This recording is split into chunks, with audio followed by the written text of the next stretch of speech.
तीर्थंकर परमात्मा महावीर देव धर्म तीर्थ की स्थापना करके भव्य जीवन में आश्रम आया।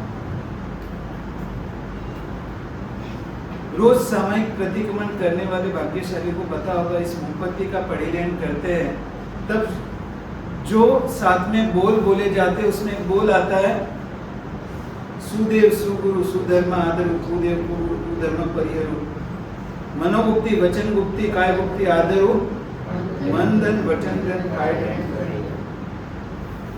यानी वही मन वचन काया यदि सही योगों में जोड़ दिए जाए तो वो अपने लिए हितकारी है, उपादेय है, ग्रहण करने योग्य है। यही मन वचन काया के योग यदि बुरी योगे में जुड़ जाए तो वो अपनी आत्मा के लिए दंड का काम कर सकते हैं। कहने का मतलब वस्तु वो कि वो उसका उपयोग क्या हो रहा है, उस हिसाब से उसका हमारे लिए फायदेमंद साबित होना या नुकसानमंद साबित होना तय। आचरण सूत्र में परमात्मा महावीर ने बहुत ही गहरी वैज्ञानिक और बहुत ही चिंतनीय पंक्ति कही है, जे आसवा से संवरा, जे संवरा ते आस। जो आश्रव का स्थान है, आश्रव यानी कर्म को लाने का निमित्त बनता है, वही चीज वही स्थान कर्म को तोड़ने का भी निमित्त बन सकता है यदि हमारे पास उसको टैकल करने की चाबी। आपको व्यवहार में पूछता हूं खाली कि नफा करने का और नुकसान करने के बाजार अलग अलग होते हैं या एक ही होता है? बाजार एक ही होता है, धंधा करने का तरीका अपना क्या है, उस हिसाब से उसी बाजार में से कुछ लोग कमा करके निकलते हैं और कुछ लोग गवा करके निकलते हैं। बस यही बात परमात्मा में बता रहे हैं कि कर्म तोड़ने के और कर्म बांधने के स्थान अलग नहीं होता। कोई ऐसी परिस्थिति खड़ी हो गई, उस परिस्थिति में हमने हमारे मन में क्षमा बनाए रखा तो वो परिस्थिति हमारे कर्म को तोड़ने का निमित्त बनती है। और उस परिस्थिति में हमने क्रोध कर दिया, अपशब्द बोल दिए, तो वही परिस्थिति हमारे कर्म बंद का भी निमित्त बन सकती है। परिस्थितियों का दोष नहीं है, उस परिस्थितियों के प्रति अपना जो दृष्टिकोण है उसमें दोष है। 16वें भव में प्रभु महावीर संयम लेने के पश्चात उनके पितराई भाई काका के लड़के ने परमात्मा की मजाक उड़ाई और वो शब्द प्रभु वीर को 16वें भव में सुनाई दिया। उस शब्दों के कारण भीतर से एक ज्वाला खड़ी हुई और अपने भाई से बदला लेने की भावना आई। परमात्मा का संसार बढ़ गया। और 27वें भव में प्रभु के कानों में 16वें भव में शब्द पड़े, वो सहन नहीं हो सके, संसार बढ़ गया। 27वें भव में वही कान, लेकिन उस कान में शूल ठोके गए। शूल यानी किले। लेकिन उस भव में परमात्मा ने सहन कर लिया। संसार की पूरी पिक्चर वहीं अटक, उसी भव में मोक्ष। यानी दोष शब्दों का या शूल का नहीं था, दोष ग्रहण करने वाले का था। उसने उसको किस तरह से ग्रहण किया, बाहर से कहे गए शब्द मन ने ग्रहण करके कैप्चर कर लिए, कैमरा की भूमिका में आ गया और उस शब्दों ने परमात्मा का संसार बढ़ा दिया। जबकि कान में ठोके गए खिले, कान तक सीमित रहे, मन तक नहीं पहुंचे। परमात्मा ने एक दर्पण की भूमिका। बोलो, कैमरा और दर्पण में फर्क क्या? कैमरा और दर्पण में फर्क क्या? कैमरा के सामने जो भी दृश्य आए वो उसे कैप्चर करके मेमोरी में स्टोर कर देता है, उसको जमा करके रखता है और वो जमा की हुई चीज बाद में उसका परिणाम देती है। दर्पण के सामने दृश्य आया, जैसे ही दर्पण के सामने आप बगीचा लाओ, दर्पण बगीचा बताएगा। दर्पण के सामने आप कोई कचरा पेटी लाओ, वो वही दृश्य बताएगा। लेकिन दृश्य सरकते ही दर्पण में कौन सी भावना, कौन सी चीज इकट्ठी होकर रहती है? कुछ भी। हमारे साथ जीवन में भी कई घटनाएं बनती हैं, लेकिन यदि हमने कैमरा की भूमिका में आ गए, उसको भीतर में स्टोर कर दिया, कैप्चर कर दिया, यदि वो भूमिका अच्छी है तो अपना उत्थान होगा। यदि वो कोई कमजोर भूमिका है, कोई कमजोर यादें हैं, तो वो हमें पतन की मार पर ले जाए। जे आसवा से संवरा, जे संवरा से आसवा। एक ही निमित्त से कर्म का बंध भी हो सकता है और कर्म का क्षय भी हो सकता है। एक ही निमित्त से जीवन का उत्थान भी हो सकता है, जीवन का पतन भी हो सकता है। कई संस्थाएं आई कैंप लगाती है नजर को सुधारने के लिए, कहीं पर कितनी मेहनतें हो रही है, लेकिन ये प्रभु के प्रवचनों के माध्यम से महापुरुषों ने यहाँ पर आई कैंप लगाया है। यहाँ नजर नहीं बदली जाती, यहाँ नजरिया बदला जाता है। आप अपना नजरिया बदल दो, आपके लिए यहीं पर स्वर्ग है।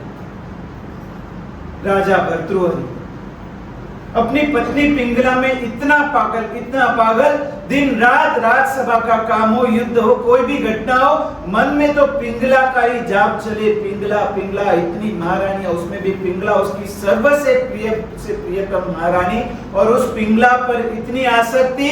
एक बार किसी माली के बगीचे में बिना ऋतु के आम का फल उगाया, और इतना सुंदर, इतना खुशबूदार, और उसका रूप रंग और रस और गंध, इतनी महक वाला फल। और उस बगीचे वाले ने सोचा एक फल, और वो भी बिना ऋतु के, इस ठंडी की ऋतु में आम कहां से आया, ऐसा पका हुआ और लज्जतदार आम। उसने सोचा मैं खाऊंगा तो इसका खेल यही खत्म हो जाएगा, ये आम तो मेरे लिए एक अपॉर्चुनिटी, एक तक मिली है। उसने वो आम लेकर के जाकर के राजा को दिया कि राजा इसका सबसे अच्छा सम्मान कर सकेगा, सबसे तगड़ी कीमत देगा।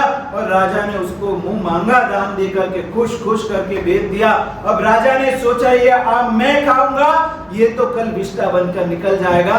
इतनी उत्तम चीज और ऐसे दुर्लभ समय में आई हो, इसको इतनी आसानी से खत्म नहीं करना। इसने राजा ने मन में सोचा मेरा सबसे प्रिय पात्र पिंगला, मैं उसे देता हूं, इससे उसका प्रेम संपादन होगा, हमारा प्रेम बढ़ेगा। राजा ने पिंगला को दिया। पिंगला राजमहल में सोच रही है ये आम मैं खाऊंगी, इससे क्या फायदा। पिंगला अपने राजा के हाथी के महावत के प्रेम में पागल। संसार का चक्र कैसे चलता है। पिंगला ने सोचा ये आम मुझे नहीं खाना। शाम के समय राजा का हाथी लेकर के महावत चक्कर पर निकला और राजमहल की गवाक्ष में बारी पर आया। रोज की तरह पिंगला ने जाकर उससे इशारेबाजी की और ऊपर से उसको आम भेंट दे दिया। बोलो संसार में हम सोचते क्या और हकीकत बहुत बार होती क्या। राजा को लग रहा था मेरे लिए संसार में पिंगला से बढ़कर कोई प्रियतम पात्र नहीं, और राजा को क्या पता कि पिंगला तो एक महावत के प्रेम में पा। महावत को आम मिला, घर ले गया। शाम को महावत सोच रहा है ये आम मैं खाऊं, उसमें कोई भलीवार नहीं है, ये तो अभी खाकर के पूरा हो जाएगा। मुझे जिस वेश्या में प्रेम है, महावत के घर पर उसकी पत्नी बच्चे थे, लेकिन महावत वेश्या के प्रेम में पागल। उसने सोचा उसको दो कायम के लिए, वो मुझे पहला प्रेफरेंस देगी। महावत ने जाकर के आम वेश्या को दिया, और वेश्या वो कहती है पैसे के लिए तो शरीर बेचने जैसी घिनौनी हरकत कर रही हो, और ये आम खाकर के क्या सुख मिलेगा। इसको एनकैश करना है, इसको रोकड़ा करना है, सबसे तगड़ी कीमत राजा देगा। और वेश्या ने जाकर के आम किसे दिया। अब भर्तृहरि का दिमाग विचारों में चला। भर्तृहरि सोच रहा है बिना मौसम के मेरे जीवन काल दरमियान पहली बार ऐसी घटना बनी कि माली ने आम लाया, और 2 ही दिन के भीतर दूसरी बार वैसा ही डिट्टो दिखने वाला सुगंधीदार आम आया। ये कोई सामान्य घटना या कोई अकस्मात नहीं हो सकता, कुछ इसके पीछे रहस्य है। और वेश्या को पकड़ के नजर कैद कर दिया, जेल में रख दिया, और राजा ने पूरी हकीकत उससे उगलवाई। बोल दिए आम कहां से आ। और वेश्या वो तो पैसे की पुजारी, उसने कह दिया राजा जी ये आम मैंने कोई गलत काम नहीं किया, मेरे कोठे पर जो महावत आपका आता है उसने दिया। राजा को अब और कुछ झटका लगा, उसको आंख के सामने दृश्य एक एक पत्ता खुलता जा रहा है। महावत को बुलाया, उसको पकड़ा, उसको हंटर पिटवाए, और बहुत मार खाने के बाद जब महावत को लगा अब जिंदगी और मौत का सवाल है, क्योंकि महावत जानता था राजा को पता चल गया, वेश्या तो बच गई, महावत का नाम लिया। अब महावत चिंता में कैसे नाम लूं, लेकिन जब अब मौत और जिंदगी का प्रश्न सामने आया, महावत ने कहा राजन ये मुझे तुम्हारी रानी पिंगला ने। अब राजा को पूरे संसार का स्वरूप स्पष्ट हो, घटना आंख के सामने है, लेकिन भर्तृहरि विवेकी था, जीवन में कुछ योग्यता पात्रता लेकर बैठा था। भर्तृहरि ने पिंगला के ऊपर अपना आक्रोश नहीं निकाला, भर्तृहरि संसार के स्वरूप के चिंतन में डूब गया। वास्तव में यही संसार है, दोष पिंगला का नहीं, दोष मेरा है, मैं ही नाहक उसके प्यार में पागल था। दिन रात पिंगला पिंगला पिंगला करता था, लेकिन संसार का स्वरूप ही ऐसा है, यहां कोई किसे चाहता नहीं।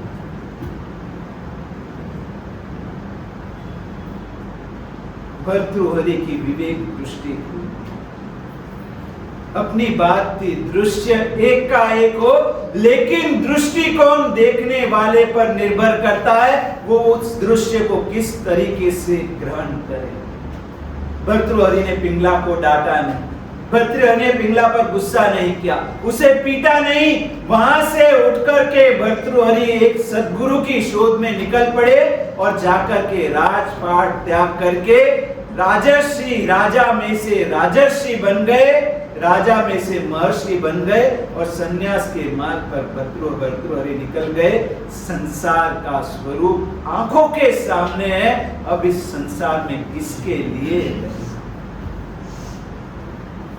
हम दृश्य को पकड़ बैठे, उसने मुझे ऐसे क्यों कहा, उसकी क्या ताकत, उसकी क्या मजाल, वो बोलने वाला कौन होता है। मैं बोलकर गया था तो भी पीछे ऐसा क्यों नहीं हुआ। दृश्यों को पकड़ के हम जीवन संक्लेश में निकालते हैं। दृष्टिकोण बदल जाए, आज ही हमारा मन शांत, प्रसन्न और उपशांत हो सकता है। वैदिक शास्त्रों में गुण बताया, प्रशांत वाहिता, जिस तरह सरिता का पानी निर्मल और प्रशांत रीत से बहते रहता है, उस प्रकार संसार में भी कुछ योग्य पात्र जीव होते हैं जिनका अंतःकरण प्रशांत जल से भरा होता है, सतत अपनी प्रशांतता में वो बहते रहते। संक्लेश हमारे जीवन में क्या चल रहा है। गुजराती में कहावत है कि चाय बगड़ी तो सवार बगड़े ने दाल बगड़ी तो बपोर बगड़ी ने आचार बगड़ी तो वरस बगड़ी ने पत्नी बगड़ी तो बगड़ी। देखो अनुभव से समझो, मुझे कहने की जरूरत नहीं। चाय बिगड़ी तो सुबह बिगड़ गई, आचार, दाल बिगड़ी तो दिन बिगड़ गया, आचार बिगड़ा तो साल बिगड़ा और पत्नी बिगड़ी तो बहु बिगड़ गया। लेकिन कमाल की बात तो ये है, सोचने की बात ये है, चाय भी मिली, ये शरीर की मांग क्या, बहुत लोग आते हैं गुरु महाराज तब नहीं होता, चाय के बिना नहीं चलता। शरीर की मांग शायद चाय हो सकती है, लेकिन आगे शरीर के बाद जीभ की मांग होती है। चाय कैसी चाहिए, ठंडी या गर्म? शरीर को कोई ठंडे गर्म से लेना देना नहीं, उसको तो उसके भीतर जो निकोटिन है, जो ड्रग आता है वो मिल जाए, शरीर को किक लग गया। लेकिन जीभ शांत नहीं रहती, वो कहती चाय तो चाहिए, लेकिन कैसी चाहिए, गरम चाहिए। ये जीभ की मांग भी अटकता नहीं, आगे मन की मांग खड़ी है, वही चाय, गरम गरम चाय पत्नी ला करके आपको पटक करके आपके टेबल पर चली जाए, बोलो वो चाय पियोगे? शरीर की मांग शांत हो गई तो जीभ की मांग खड़ी हुई, जीभ की मांग शांत हुई तो मन की मांग अभी भी खड़ी है। ऐसे क्या चाय रखा है, कोई किसी को भीख दे रही है? नहीं पीनी तेरी चाय, जा बात बहुत बहुत चाय वाले, उठ करके आप चले जाओगे। लेकिन कमाल की बात यह है, चाय भी आई, गरम भी आई, प्रेम से भी दी, ऑन टाइम दी, और आपने चाय का कप मुंह पर लगाया और आपको पता चला भीतर चीनी। बोलो सब फैक्टर पॉजिटिव, लेकिन एक आधी चम्मच चीनी के कारण हम हमारा मूड बिगाड़ दे, बोलो ये समझदारी का सौदा? और वो चाय जैसे ही कप मुंह पर लगाया, अपने मुंह से आवाज निकल गई, अरे क्या करते, एक चाय जैसी चाय की चीज भी घर पर ठीक से नहीं मिलती, इस घर में रहने कैसा। सुबह सुबह एक चाय की तो अपेक्षा होती है कि वो तो बराबर हो। एक आधी चम्मच चीनी के लिए संबंधों में कितनी हद तक हम उतर जाते हैं। मूड आउट, ये मूड शब्द ऐसा खतरनाक आ गया आज की जनरेशन में। धर्म करने की प्रेरणा करते, गुरु महाराज मूड नहीं, अरे क्या मूड की चीज है। चाय में आधी चम्मच शक्कर नहीं है, मूड आउट। और आपने जहां एक तीर छोड़ा, आपने कितने तीर छोड़े, एक तीर छोड़ा। एक चाय सर की चाय भी बरोबर नहीं बना सकते हो, घर में रहना कैसा, खुद तो अक्ल बक्कल होनी चाहिए नहीं, और अंदर से भीतर से ईरान पर एक बॉम्ब डालोगे, सामने क्या होगा, हाँ सामने से मिसाइलों का। अरे इंडिया पाकिस्तान का जब विभाजन हो रहा था, कश्मीर को किसमें ले जाना है, कश्मकश चल रही थी, और पाकिस्तान का सैन्य बारामूला तक पहुंच गया, और यहां से किसी की हिम्मत नहीं कि उस समय कश्मीर में जाकर के हरि सिंह वहां का जो राजा था उसके साथ बातचीत की जाए। और उस समय सरदार वल्लभ भाई पटेल, लोखंडी पुरुष, उसने उस समय कमांडर को कहा कि प्लेन तैयार करो, और पायलट कह रहा है कि हमारे प्रोटोकॉल में नहीं आता कि इतने नजदीक दुश्मन का सैन्य हो और हम हमारी एयरफोर्स का कोई विमान वहां उतर सके। और उस समय वल्लभ भाई पटेल ने कहा मेरा ऑर्डर है, तुम्हें प्लेन तैयार करना पड़ेगा। और पायलट मजबूर था, प्लेन तैयार किया। और बाद में वल्लभ भाई पटेल ने नेहरू पीएम को फोन करके इतना ही कहा, नेहरू जी इस समय हरि सिंह से जाकर के यदि हमने समझौता कर लिया और उसने सिग्नेचर करके कश्मीर को भारत में आने की सम्मति दे दी तो बच जाएंगे, वरना पाकिस्तानी सैन्य 2 दिन के भीतर हरि सिंह के पास पहुंचेगा, बाद में बाजी अपने हाथ में नहीं रहेगी। मैं कश्मीर जा रहा हूं। उस समय पीएम ने, नेहरू ने कहा तुम कश्मीर नहीं जा सकते, हमें तुम्हारी जान जोखिम में नहीं डाल सकते, इतनी निकट जब दुश्मन का सैन्य हो आप ये गलती नहीं कर सकते। और उस समय वल्लभ भाई पटेल ने फोन पर अंतिम वाक्य कहा, मैंने तुम्हारी परमिशन लेने के लिए फोन नहीं कहा, मैं तुम्हें खाली इत्तला करने के लिए फोन किया है कि मैं जा रहा हूं, और फोन कट कर। बोलो पीएम के ऊपर भी किसका जोर चलता है, होम मिनिस्टर। उस समय कौन था, सरदार वल्लभ भाई पटेल। आपने एक बॉम्ब छोड़ा, आप घर के पीएम होंगे, लेकिन आपके ऊपर भी कौन है,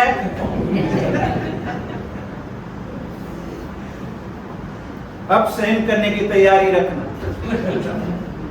पर अंदर से बात आवाज आ गई, अरे भाई शक्कर ही नहीं है, कोई पहाड़ नहीं टूट पड़ा, 10 कदम की दूरी पर चीनी का डब्बा है, पता है, अपने हाथ से लेकर के एक चमची शक्कर तो हिला सकते हो, इतना तो हमें काम में हाथ बता सकते हो। भूल तो कभी कभी होती है, लेकिन इस घर में आकर भूल न निकाली हो ऐसा दिन एक नहीं निकला हमारा। तुम बोलते हो घर में कैसे जीना, मैं कहती हूँ इस घर में कैसे जीना।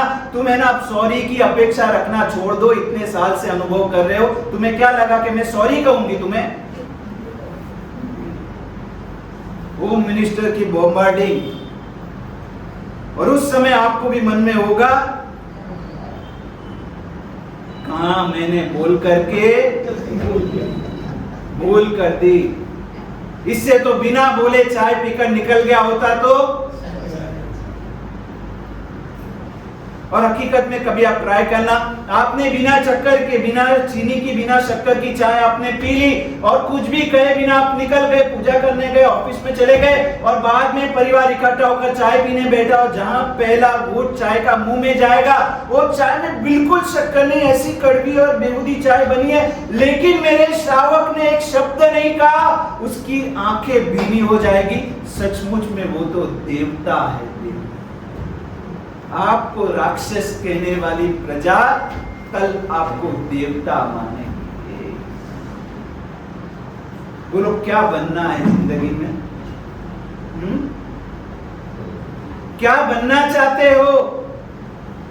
एक कप चाय आपको बोलता हूं गारंटी के बाद, उस दिन के बाद आपके घर में जितनी बार चाय बनेगी और आपकी चाय पिरसने के पहले 100% पीएम मोदी के पास जो भी खाना जाता है पहला टेस्टिंग होकर जाता है, उस दिन के बाद से आपकी चाय टेस्ट किए बिना आपके कप में नहीं आएगी। बोलो, एक समझौता कितना घर में परिवर्तन ला सकता है, लेकिन हम जीवन में से संक्लेश निकालना ही नहीं चाहते। हम शहंशाह बनकर जीना चाहते। हमें लगता है कि दूसरे को हराए बिना हम जीत नहीं सकते, लेकिन प्रभु वीर ने जो रास्ता बताया है, हार करके जीतना सीखो, वो जीत तुम्हारी कायम की हो जाए। बहुत बड़े नौकार मंत्र के साधक, सिद्ध चक्र के आराधक हिम्मत भाई बेड़ावाल, और उनको एक बार सिद्ध चक्र पूजन पढ़ाने के लिए बारडोली के दीपक भाई, आपने नाम सुना होगा दीपक भाई बारडोली, बहुत अच्छा मंच संचालक, आध्यात्मिकता में गहरे उतरे श्रावक है। और दीपक भाई बारडोली के घर पर सिद्ध चक्र पूजन, कोई घर पर सांसारिक प्रसंग, सिद्ध चक्र पूजन रखा, और पूजन के लिए मुंबई बालकेश्वर से हिम्मत भाई बेड़ा वाले वयोवृद्ध अवस्था, 70 साल की उम्र, ऐसे उन्होंने बाहर जाना बंद कर दिया था। लेकिन दीपक भाई के साथ इतना निजी संबंध, दीपक भाई ने एक फोन किया और हिम्मत भाई वहां पहुंच गए, बारडोली पहुंचे। कायम ही उनका ब्यासने का नियम, सवेरे पहले ब्यासने पर बैठे ब्यासना कर 9 बजे सिद्ध चक्र पूजन चालू करना था, और पहले ब्यासने में दीपक भाई और पूरा परिवार मौजूद, क्योंकि इतने बड़े आराधक सामने बैठे हैं। हिम्मत भाई बेड़ा वाले उनकी आराधना का आपको खाली एक मापदंड बताता हूँ, नवपद के गुण कितने पूरे? 108 गुण किसके?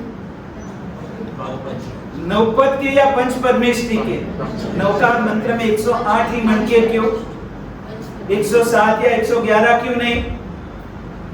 ये आपके बच्चे आपसे पूछे तो आप क्या जवाब दोगे?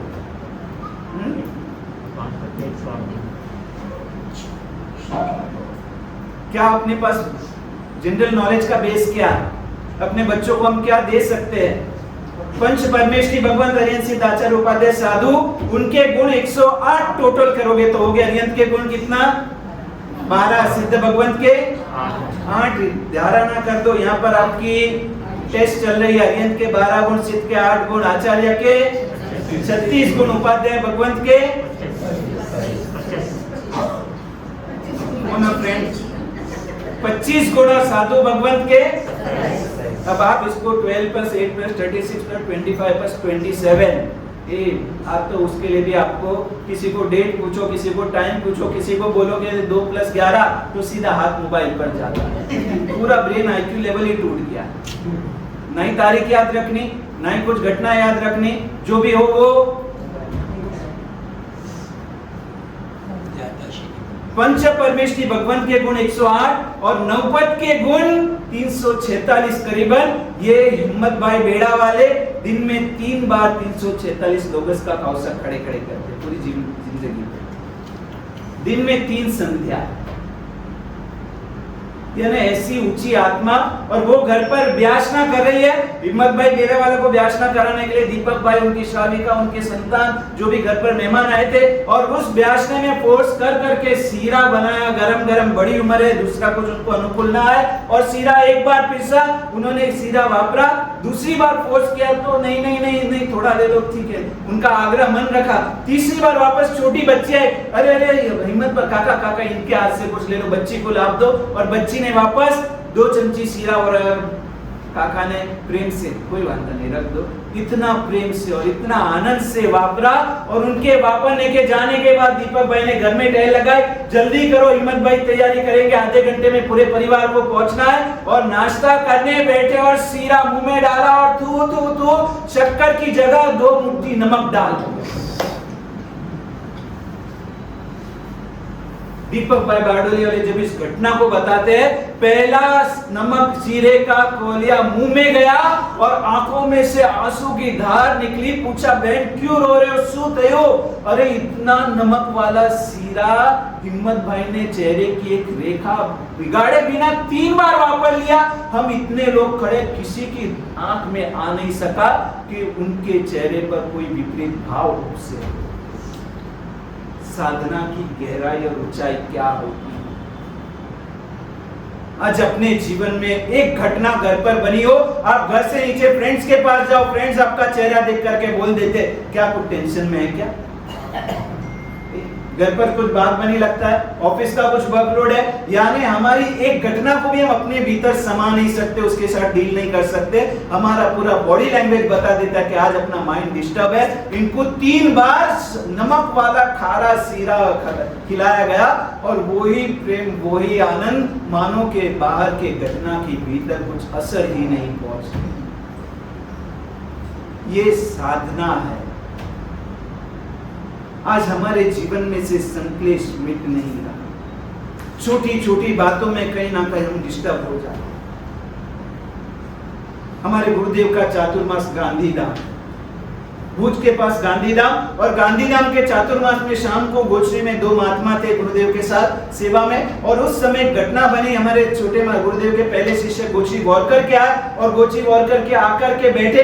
उनका एक क्रम गुरुदेव को क्या इसमें से अनुकूल आएगा नहीं आएगा, और उन्होंने उस हिसाब से कोई भी वस्तु आती है थोड़ा दूर से सूंघ लेते हैं, इसमें नमक ज्यादा है। उनको गुरुदेव की सेवा करते करते मेरे गुरु को क्या अनुकूल आएगा क्या प्रतिकूल, इस भावधारा में से उनके भीतर ऐसा ज्ञान का स्वयं खिल गया है। बोलो सच्ची भावना हो ना तो कुदरत अपने को सब शक्ति देने तैयार है।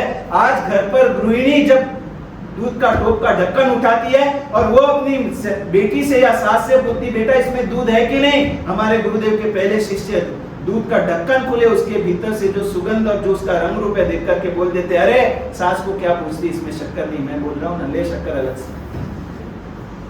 क्योंकि 30 साल गुरु की सेवा में अपना पूरा अस्तित्व अर्पण कर। उस दिन शाम को गांधीधाम में गोची वॉरकर के आए और गोची वॉरकर के दूर से सूंघा और उनको लगा कुछ गड़बड़ है। शाम में जो वापस वाले महात्मा उनको 10 मिनट की देगी और गुरुदेव आए उसके पहले उसको अर्जेंट बुला, इधर आओ जल्दी का जल्दी, अभी आसन लेकर बैठो। और बैठ करके उनको कहा कि ये 1 चमची खाली पाप, और उन्होंने मुंह में रखा ककड़ी की सब्जी, और वो ककड़ी की सब्जी मुंह में रखते ही ऐसे मुंह चेहरा बिदर गया। कड़वी कड़वी जहर है, इतना नमक और उसमें भी इतनी कड़वी, कड़वी में भी एकदम श्रेष्ठ कोटि की कड़वी काकड़ी आ गई थी सब्जी। और शाम का समय नाना महाराज, हमारे पहले शिष्य को नाना महाराज बुलाया जाता है, उन्होंने दूसरे एक महात्मा को कहा चलो तुम भी आ जाओ। उन्होंने कहा मेरा तो वापरना नहीं है, मेरा तो हो गया एकाशना, आसन लेकर के चुपचाप आकर के बैठ जाओ। गुरु आपने आदेश, आसन लेकर के आए, दोनों को आधी आधी आधी आधी सब्जी बांट दी और दोनों को कहा गुरुदेव आए उसके पहले इसको पूरा कर। ये घटना को अभी 15 मिनट हुई, इतनी जहरी और इतनी कड़वी वो सब्जी आ गई।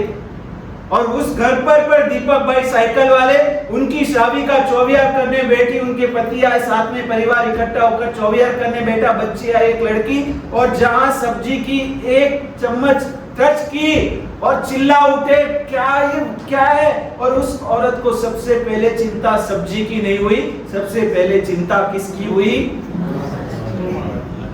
साधु की हुई। ऐसी सब्जी महाराज जी को वराई। दीपा अपने श्रावक को कह रही अब जाओ, पहले छोड़ो सब बात, पहले उपासने में जाओ, गुरु महाराज को बोलो सब्जी नहीं वापरी हो तो वापरना मत। और वहां पहुंचे तभी तो 2 में से एक महात्मा जिसने सब्जी वापरी, उनके पास में प्लास्टिक का टब पड़ा था और उनको वॉमिटिंग विदिन 5 मिनट्स चालू।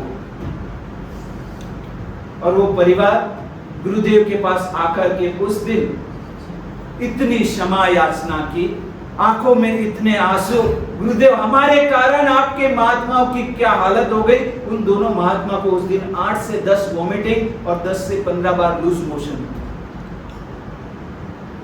लेकिन ये साधु जीवन की ऊंचाई, इस जीवन में ये नहीं चलेगा, ये नहीं पाता, ये तो ऐसा है, ये सब विकल्प तो इसका इस जीवन में कोई स्थान नहीं। आप साधु के संपर्क में आकर के साधु न बन सको, संत के संपर्क में आकर के संत न बन सको, लेकिन सज्जनता तो आपके भीतर भी ले सकते हो। कम से कम इतना नक्की करो आज के बाद खाने में ऊंच नीच हो तो परिवार के किसी भी सदस्यों को तोड़ मत देना। तभी का तभी कहना, नहीं कहेंगे तो पता कैसे चलेगा। ये सब मान्यताओं में से बाहर निकल जाए। वो परिवार उस दिन से लेकर के आज तक उस घटना को 20 साल होने आए, गुरुदेव के परम भक्त बने। गुरुदेव क्या आपके साधु जीवन में ऊंचाई है? हमारे घर पर एक चीज ठंडी खारी मीठी कम आ जाए, बाकी का पूरा भोजन 25 आइटम है बरोबर है, एक वस्तु को लेकर घर में कंकास हो जाते हैं, घर में तलवारें निकल जाती है।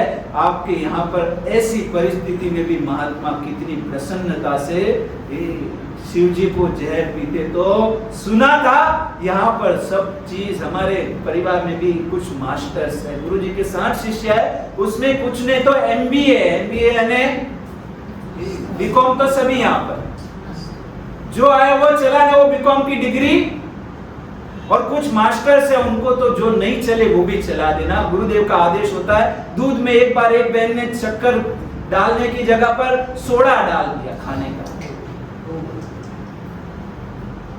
और जैसे ही उस महात्मा ने, बेचने वाले बुजुर्ग महात्मा ने जैसे ही कांच दूध का वो खोला तरफनी और सूंघते ही कहा, ए क्या गड़बड़ किया, कौन लेकर आया दूध इधर आओ, उसमें से बात ऐसी क्यों आ रही? जो भी चीज करो एमबी होकर के करो। और जैसे ही सूंघा, एक महात्मा को 2 चमची दी और कहा कि इस दूध में तो सोडा आ गया। इंस्टेंट ये ज्यादा दूध खराब हो जाए उसके पहले 3 महात्मा को बैठा करके जो 10 को देना था वो 3 में डिस्ट्रीब्यूट कर दिया, तुम तीनों चुपचाप पी करके यही मामला खलास कर। ये जीवन में आनंद साधना है। ऐसी परिस्थितियों में भी किसी के मुख की एक रेखा नहीं, किसी के मुख से कोई फरियाद नहीं, उल्टे की पड़ापड़ी होती है। अरे गई बार भी उसको बिठाता, इस बार तो मुझे तो लाभ दो ना। विनती होती है, पड़ापड़ी होती है, हर बार आप उसे ही क्यों लाभ देते हो, इस बार मुझे तो कुछ ऐसा बिगड़ा हुआ, कुछ ऐसा तीखा खारा आ जाए, Guru Maharaj next time please मेरा ध्यान रखना। समस्या कोई भी ऐसी नहीं है जिसका समाधान नहीं होता।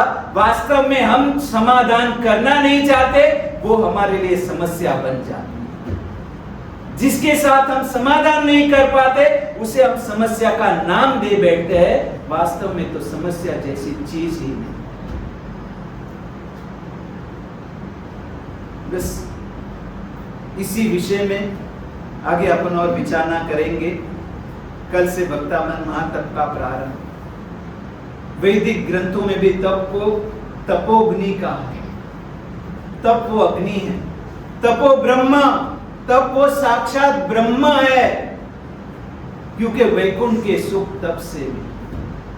वैदिक ग्रंथों में भी तप की इतनी महिमा है। जिन शासन में तो कहा गया है तवसा धुनई पुराण पावकम,